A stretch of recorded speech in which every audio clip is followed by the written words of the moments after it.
remembers when football from Latin Europe was exotic, a romantic and actual higher level than our English game, when our best talent was attracted by the lure of the lira. As our first division was evolving from years of a European ban to a Premier League which fast became a globalised casino, there was Football Italia on Channel 4. Saturday mornings with Gazetta and Sunday live matches with James Richardson, Ken Wolstenholme and even me. Well, senior editor Jonathan Gould has written a great book about it. It could only be called one thing, Golazzo! And here we are, recounting, reminiscing and enjoying a show which helped create football television culture emulated even now 20 years later. When you want to talk about one of the most iconic football shows in the history of British television, you're going to get the series editor to talk about it. And here he is. And I'm proud to say, Jonathan Gould, I've got a little bit of skin in the game as well, because, of course, I am also a veteran of Gazetta Football Italia. Welcome, Jonathan. Thank you very much. Thank you for having me. Yes, you are a veteran. We had that 1 year together up in Leeds, 2001 to 2002. And we had a great time. It was a great fun show to work on. We should explain why on earth we were in Leeds. I mean, we were two guys based in London, but we had to go up on the train. You had to move up with your good lady wife in the early years of your marriage to go from London to Leeds. Yeah. I mean, Leeds isn't nearer Rome than here, is it?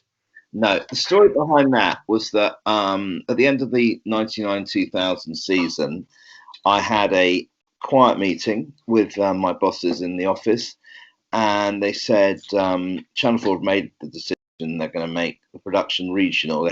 They've got to make 25% of their programming done regionally, and which means outside the M25. And they chose Football Italia to be one of those shows. So they looked around for studios. They wanted to go north because Chrysalis had an office in Sheffield. So they thought going to Yorkshire, going to YTV to start with was the best scenario for us. And of course, it was on an industrial estate in a stone's throw. That was the second season. The first season we edited at Yorkshire TV. We were based at Yorkshire TV in Leeds, and then we moved to sort of more, not comfortable, but sort of more welcoming surroundings. It was a much smaller scale operation, and it was just a bit more cozy that second season. And of course, we had you, which was the added bonus. Of course, Gazetta has become an iconic Saturday morning show, and of course, there were those wonderful Sunday afternoons where James Richardson was in these fantastic, beautiful, cylindrical Roman stadia. This is before the Taylor Report really sort of enacted itself on English football, before the Premier League became such a huge organisation, which kind of, in a sense, ripped the heart out of Italian football. Because let's make no mistake, at the time that you were involved in Gazetta, in Matchday Italian football on Channel 4, it was bigger than English football by a long stretch. It was bigger than Spanish football as well. Well, when we joined, I think possibly when we joined it up until about, I've talked about this in the book a bit about the strength of Serie A back then. I think from the 92 to about 98, 99, it was at its peak. But after that point, it just sort of lost its way a bit. And but at the start, all the stars were in Italy, and it was just the top league in the world, bar none. The Premier League was way behind it to start with, and they slowly caught up. And by the end of the contract, Italian clubs weren't doing anything in Europe. I think in '98, Juventus got to the Champions League final, and I think it was the last team we had in a European final. Juventus do love losing Champions League. Unbelievable, and they've lost two since, haven't they? To Barcelona and Real Madrid. Yeah, they are the fall guys at the final hurdle.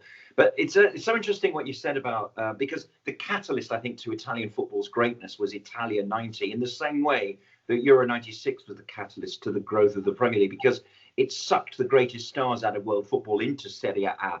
Straight after Italia 90, we think of Des Walker at Nottingham Forest, Gazza at Spurs, despite his best efforts with that terrible cruciate damage, and of course King David Platt, a magnificent footballer at the Villa.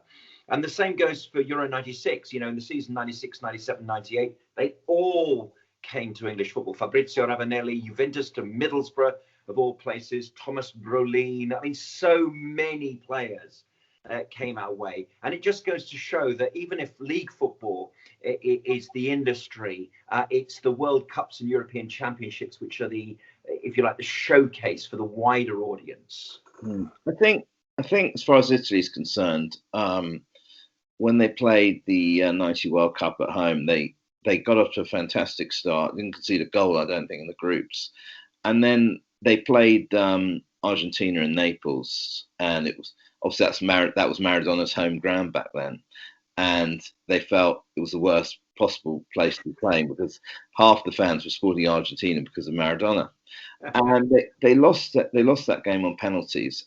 But Italia '90 transformed Italian football in that all these amazing new stadiums were built especially for it. The San Siro was completely revamped for the tournament. Came this incredible high-tech space age stadium almost, and you got others. It wasn't just there. The Olympic Stadium. You had Naples built. Bari actually built this huge stadium. And that's the thing about it being English; they were a little bit more unguarded. Yeah, they were.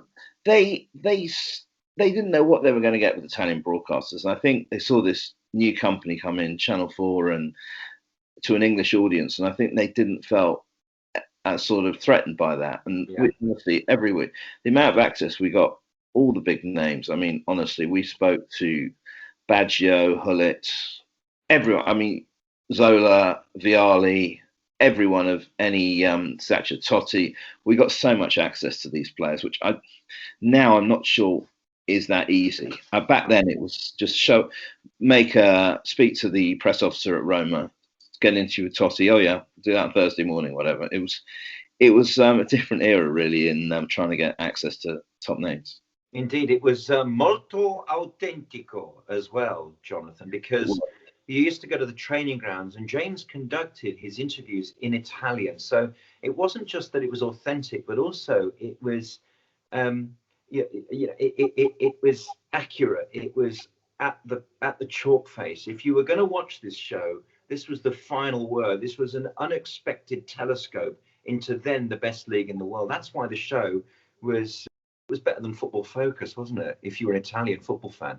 Yeah, I mean, I think the way James integrated with his Italian, I think it was something that the top clubs really liked, in that they were integrating the culture, the language into Italy completely, and they weren't just people saying, "Oh, we want to do the interview in English." We were saying, "We'll do the interview in Italian," absolutely, because a lot of the players, I mean, back then didn't speak Italian. We had to do Zola in Italian to start with. Yeah. Do Vialli in Italian. We had to do them all in Italian because they didn't speak English until they came here, really. Yeah. It was, I mean, that was the most beautiful part of it. And of course, the training grounds was something else. I mean, when I think of how Bodymore Heath looked in the late 80s, I mean, it looks beautiful now.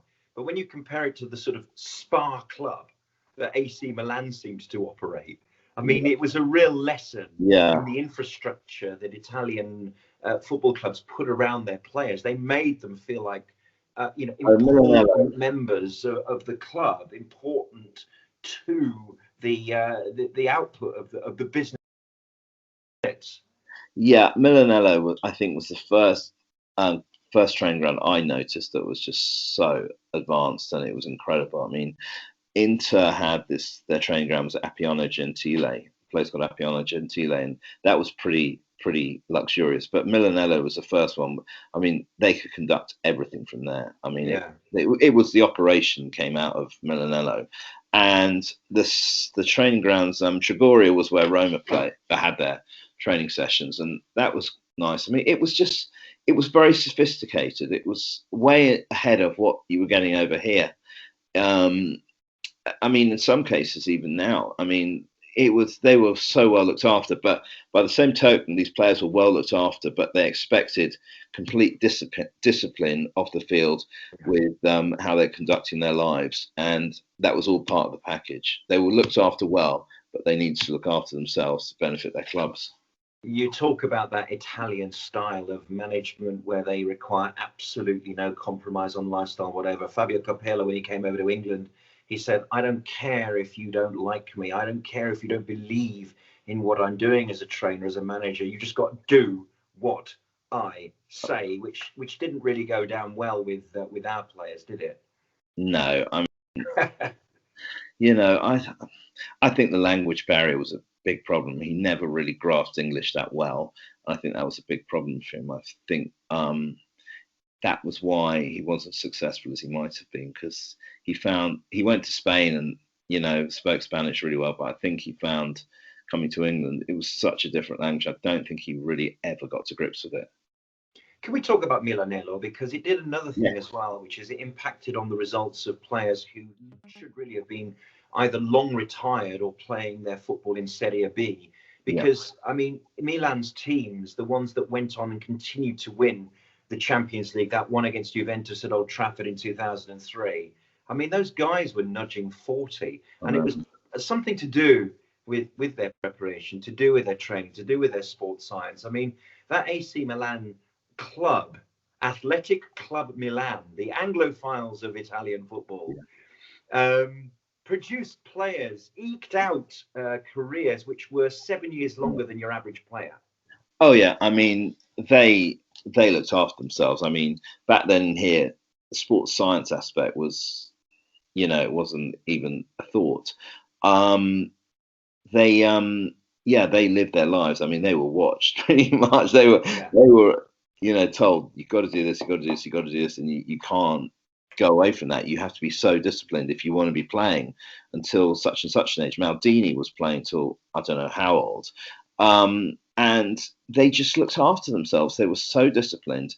They knew what they had to do, and they wanted to play as long as they could. And they knew they wanted to play as long as they could. They had to look after their bodies and make sure to prolong their playing careers. So, Jonathan, hold up the front cover of the book. Yeah. Hold up my signed copy there, please.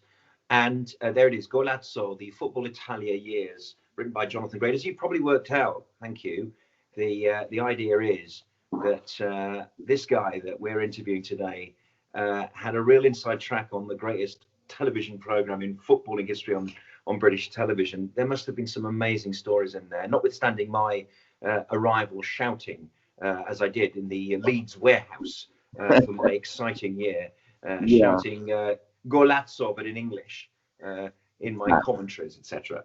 Yeah. There must have been some great stories. Yeah, you know, oh my God, there have been so many. A lot of them happened on live games where, with Peter Brackley, he was thrown in at the deep end on occasions. I've just made a note of a couple of things that happened on live games. There was an infamous occasion where we were doing Milan against Parma. I think this was '94, and we were watching the match. You know, Milan were 1-0 up. You know, usual stuff. It was nothing out of the ordinary. And then suddenly they Rai switched the match to Fiorentina against Bari. Obviously, Peter, which was not known to a lot of people, it was almost the first football show that the commentary was done not at the stadium. It was in a bunker at Channel 4 in London. So no one had any idea he wasn't actually there. And when he used to come home, he used to get out of the taxi and they said, "God, Peter, you got back from Italy quick." Yeah, there was one incident. I'm just looking at this. Yeah, it was a big title game between Milan and Juventus, and in Turin, and Juventus were well out of contention for the title. It was just after Marcello Lippi got resigned, and second half's kicking off. You know, nothing out of the ordinary, and then suddenly, behind one goal, they're putting our camera position on the high angle behind one goal. They're not showing it from the main camera position as the match kicks off in the second half, and that Milan go attacking the far end and score within 15 seconds. And honestly, you had no idea they'd even scored. And eventually they cut to the proper coverage and they were on replays of the goal. It was bizarre, but that was the kind of hurdles we were up against.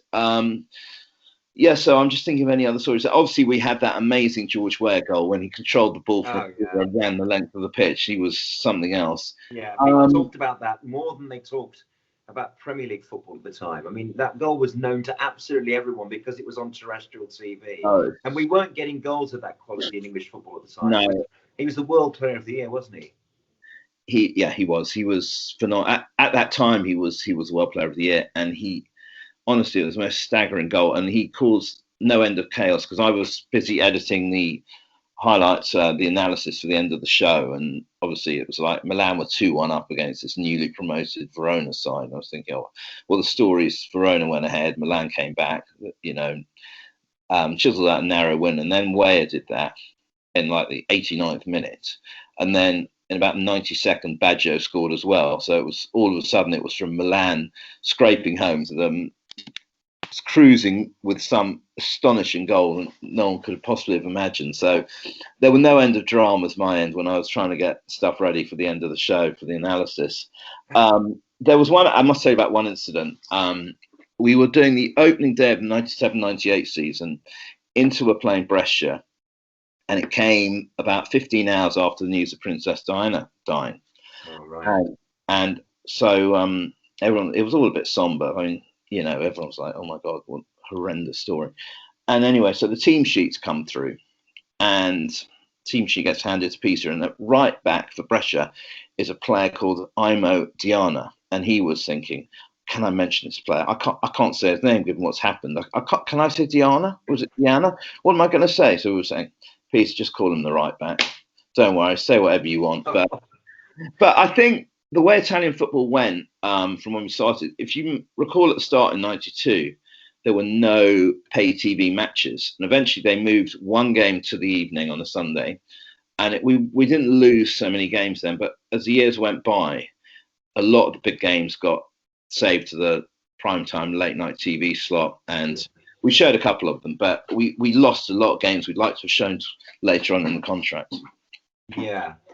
The thing about Italian football is that, of course, it imploded in a massive way in the mid-noughties with the relegation of great clubs and the corruption and, the attempted suicides of chief executives and real tragedies going on. And yet, amid all that scandal, they went and won the World Cup in 2006.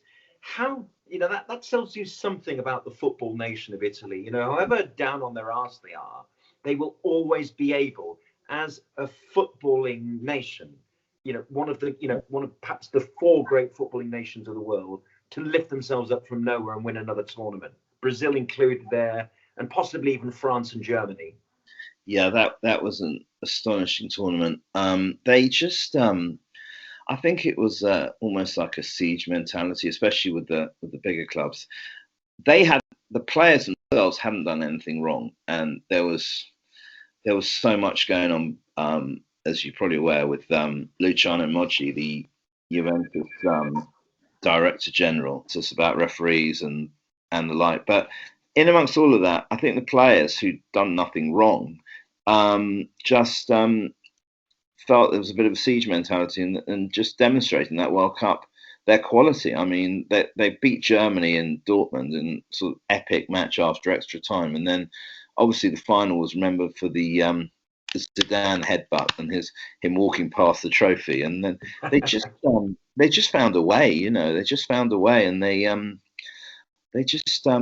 a great manager in Marcello Lippi who'd won so much, and it just all came together in that tournament.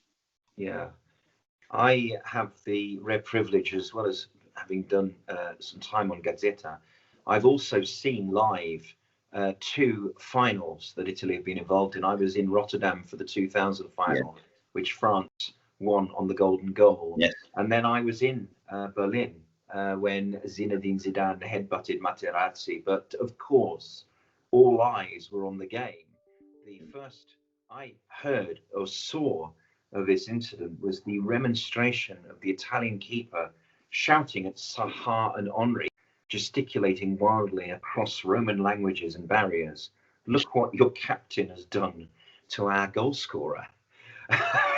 And it was crazy. And then from then on, watching the red card come out, I mean, I could see it.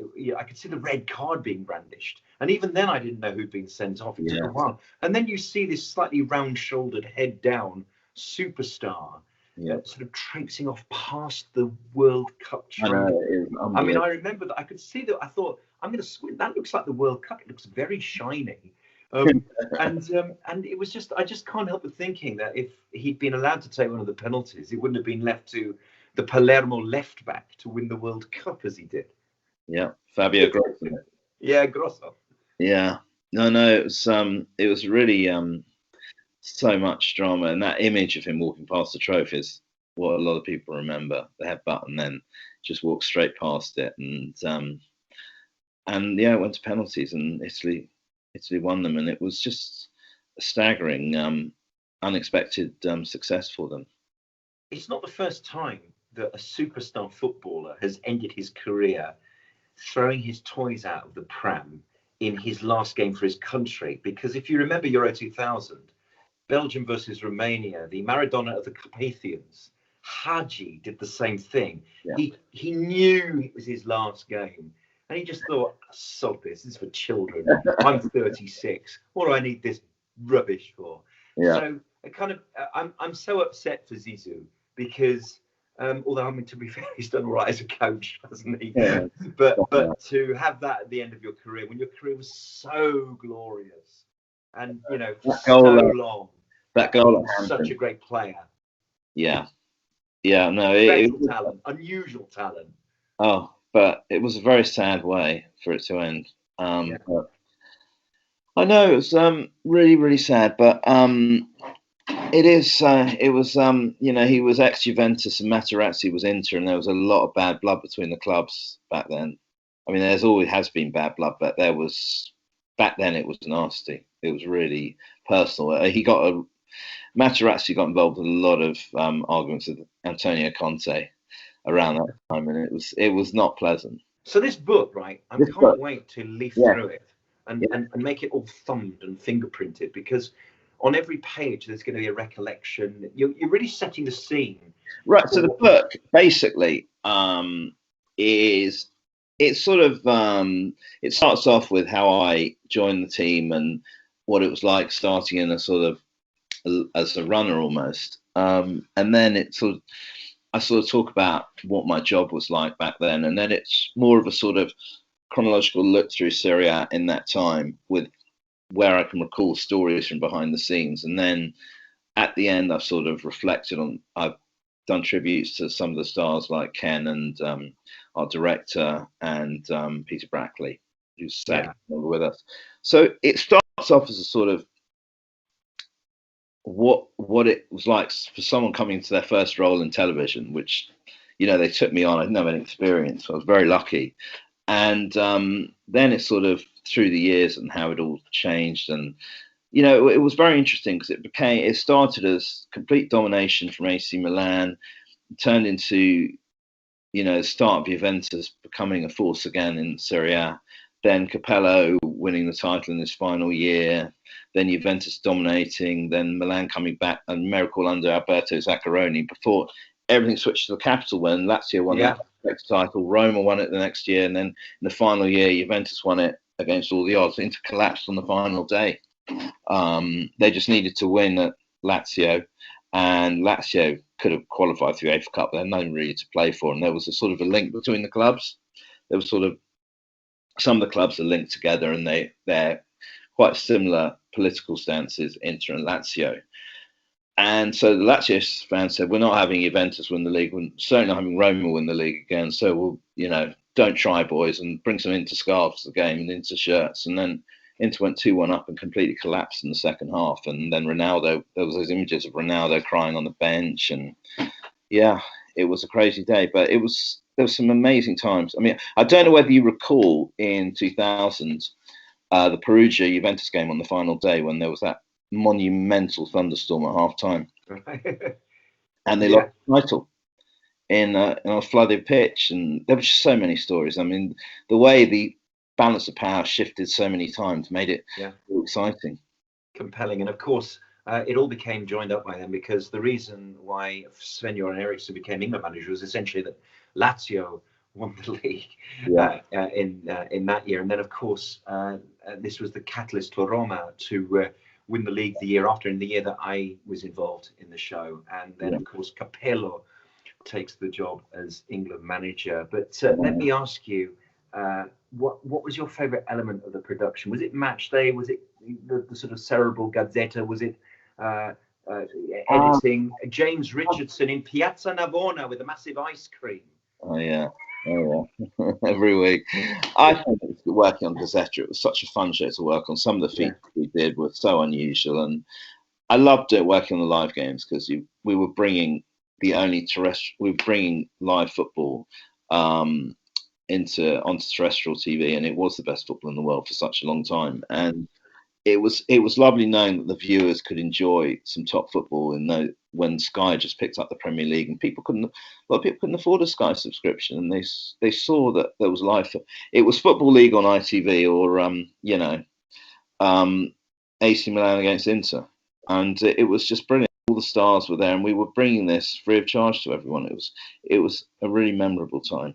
There were some great educational packages, which I remember, and I narrated things like Superga, Yeah. the story of Napoli. And we think about Manchester United, who became a club of great legend through tragedy, Yeah. because, of course, they picked themselves up, just a matter of 9 years later to become champions of Europe. And yet, when you think about Torino, Superga, the air crash there, which effectively ended Torino and handed Juventus domination in Turin, we'll never understand that. Yeah, Torino, that destroyed Torino as a club. They've never recovered from it. I mean, that team was incredible. And actually, we interviewed this guy, Saro Toma, who was supposed to be on that trip playing that friendly, and he was injured and he didn't make the trip.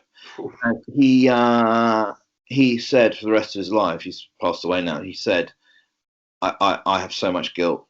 I can't, knowing I shouldn't be here, really, knowing that but for an injury I would be dead. And, it's just funny how life works out. Journalism plays such a massive role in being the first narrator of history. I mean, I was on the BBC World Service desk in 1990 when the Zambian aeroplane came down, and no one ever thinks about that at all now.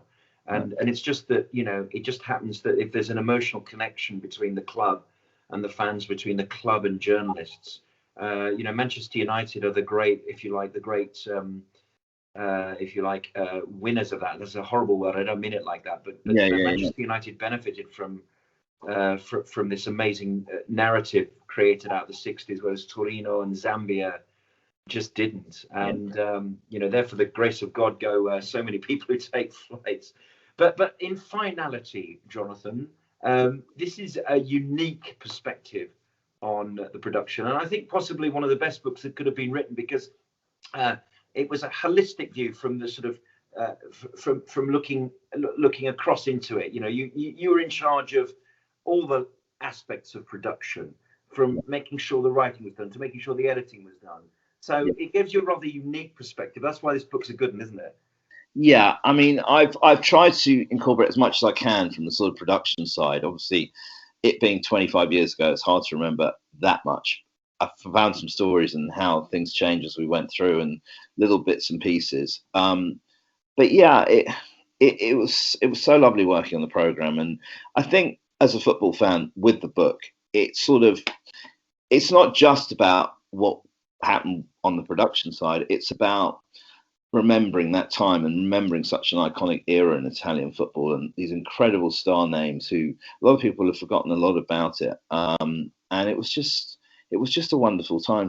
It was an amazing production to work on, and I feel very lucky to, because I haven't worked on anything since, I don't think, where it had that certain extra special something about it. There were no cliques. It was just a lovely production to work on. Indeed, I can vouch for that too. With my 52 weeks on the show, series editor Jonathan Gould of Gazetta, Football Italia, or Football Italia on Channel 4. Thanks very much. Hold the book up again and order on Amazon. Order on Amazon or Kindle. It's available $9.99, Kindle $7.99. So make sure you get it. I know I'm biased, but it's the perfect Christmas present. Perfect timing.